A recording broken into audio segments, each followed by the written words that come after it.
Setelah Kota Palembang memperpanjang PPKM level 4 hingga 6 September mendatang, Pemkot Palembang menggelar rapat dan mendapat instruksi Mendagri mengenai pengaturan PPKM di luar Jawa dan Bali. Kota Palembang termasuk dalam wilayah yang masih menerapkan PPKM level 4.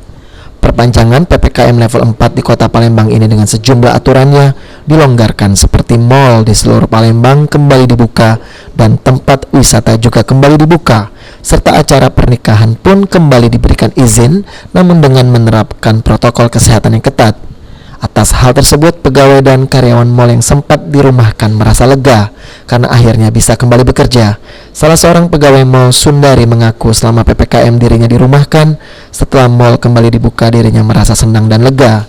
Walaupun masih sepi, namun ia berharap agar pemerintah tidak kembali menutup mal. Kemarin pas PPKM buka ada kedai kita nih? Ini lagi tutup kak kemarin. Oh tutup. Iya. Sepi mbak ya, walaupun Iya, boleh kan tapi nggak bisa masuk orang mbak ya, hanya take away kan? Iya, Jadi baru buka hari ini ya? iya baru ke hari ini. Gimana nih perasaannya kita? Seneng dong kak, banget. Sini. Jadi bisa, semoga aja kalau buka ini selamanya nggak ada lagi PPKM kak. Jangan lagi deh. Untuk pengunjung sendiri ya sejauh ini? Pengunjungnya masih, kayaknya baru kali ini aja kan, baru buka hari ini. Jadi belum ramai kayak kemarin.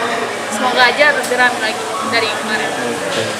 Tapi sudah. Sementara itu, pihak pengelola Palembang Indah Mall, Ongki Prasetyo, mengatakan selama PPKM pihak mall terpaksa harus merumahkan karyawannya.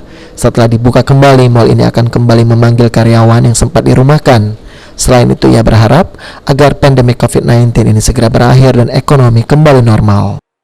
Dari karyawan tenan Palembang Indah Mall sendiri ya pasti ada pengaruh yang sangat besar, karena dengan tidak dibukanya mall otomatis semua kegiatan perekonomian di mall ini berhenti, dan itu berpengaruh signifikan. Karena apa? Karena semua toko-toko yang ada di sini tidak mempunyai pemasukan. Salah satu upayanya yaitu menghemat biaya dengan merumahkan karyawan. Seperti itu sih. Itu setelah dibuka sendiri dipanggil lagi atau gimana tuh karyawan kita yang dirumahkan tadi? Kalau yang dirumahkan tentunya setelah mall dibuka akan dipanggil kembali karena sudah siap melayani untuk masyarakat Kota Palembang. Tapi karyawan semua tenan sudah divaksin ya? Kalau di Palembang Indah Mall sendiri karyawan tenannya semua sudah divaksin karena kemarin kita sudah 2 kali.